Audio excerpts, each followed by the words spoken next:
रात के समय पहाड़ों से घिरा देवगढ़ गांव कुछ अलग ही लगता था। दिन में यह बिल्कुल सामान्य दिखाई देता था,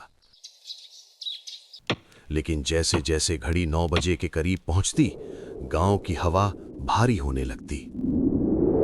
लोग अपने दरवाजे बंद करते, खिड़कियों पर कुंडियां चढ़ाते और चौखट पर राख की एक मोटी लकीर खींच देते।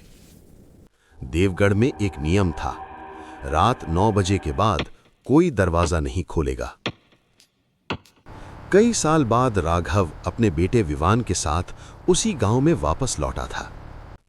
वो इस गांव में पला बढ़ा था, लेकिन उसने कभी नहीं चाहा था कि उसका बेटा यहां की रातों को देखे। 8:55 पर गांव का मुखिया गलियों में आवाज लगा रहा था। सुन लो सब लोग, 5 मिनट बचे हैं। जो बाहर है तुरंत घर लौट जाए। 9 बजे के बाद कोई इंसान बाहर नहीं रहेगा।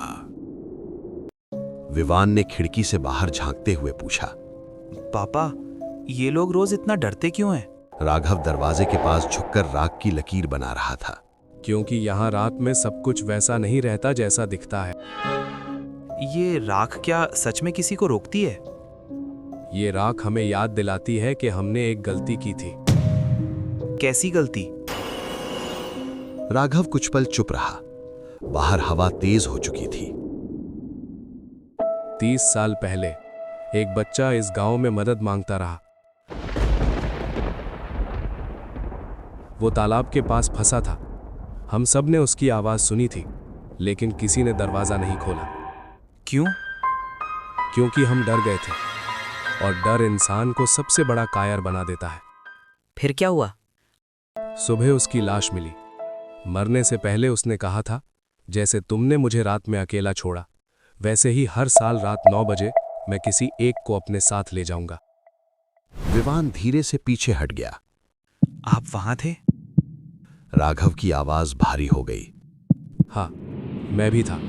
मैंने भी उसकी आवाज सुनी थी, लेकिन मैंने भी दरवाजा नहीं खोला। कमरे में सन्नाटा छा गया। घड़ी में 8:59 हो गए। तभी दरवाजे पर हल्की दस्तक हुई। फिर आवाज आई, विवान, दरवाजा खोलो, मैं हूं अर्जुन। विवान का चेहरा सफेद पड़ गया। पापा, आपने सुना? ये अर्जुन की आवाज है। वो शाम से घर नहीं गया था। राघव सख्त हो गया। दरवाजे से दूर हट जाओ। विवान, मुझे बहुत ठंड लग रही है, प्लीज दरवाजा खोल दो। अगर वो सच में हो तो? 9 बजे के बाद जो बाहर है वो इंसान नहीं होता। आवाज अचानक बदल गई। तुम सब एक जैसे हो। तुमने पहले भी दरवाजा नहीं खोला था। विवान ने कांपते हुए दरवाजे की ओर देखा। पापा, इसकी आवाज बदल रही है। आंखें बंद करो और पीछे हट जाओ। अचानक दस्तक बंद हो गई। फिर धीमी हंसी गूंजी और सन्नाटा। सुबह अर्जुन गायब था। गांव में किसी ने सवाल नहीं पूछा। कुछ दिन बाद गांव का एक आदमी शेखर शराब पीकर बैठा था। ये सब डराने की बातें हैं। कोई आत्मा नहीं होती। उसने दरवाजे पर राख की लकीर नहीं बनाई। रात 9 बजे दरवाजे पर दस्तक हुई। पापा, दरवाजा खोलो। शेखर का गला सूख गया। तू तो मर चुकी थी। मैं वापस आ गई पापा, मुझे अंदर आने दो। शेखर दरवाजे की ओर बढ़ा। दरवाजा खुला। बाहर अंधेरा था। फिर अचानक काले साए उभरे। कई हाथ, एक चीख। दरवाजा जोर से बंद हो गया। सुबह शेखर का घर खाली था, जैसे वहां कभी कोई रहा ही ना हो। विवान अब डरा हुआ था। पापा, ये कभी खत्म नहीं होगा? होगा, लेकिन इसके लिए किसी को 9 बजे तालाब में जाकर उससे माफी मांगनी होगी। मैं जाऊंगा। नहीं, ये मेरी गलती थी। मैं जाऊंगा। गांव वाले तालाब के पास खड़े थे। राघव रस्सी पकड़कर नीचे उतर गया। नीचे से फुसफुसाहटें आने लगी। फिर आ गए।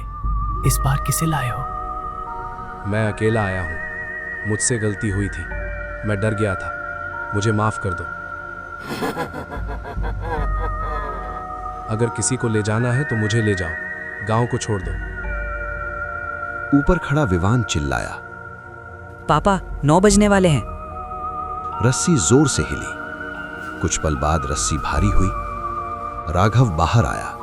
उसका चेहरा शांत था। उस रात के बाद कोई दस्तक नहीं हुई, कोई आवाज नहीं आई। गांव ने राहत की सांस ली।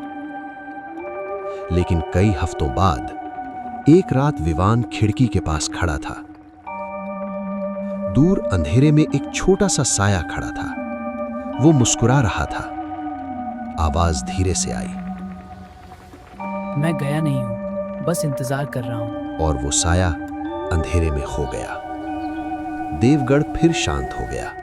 लेकिन अब हर रात 9 बजे लोग सिर्फ दरवाजे नहीं, अपने दिल भी बंद कर लेते हैं।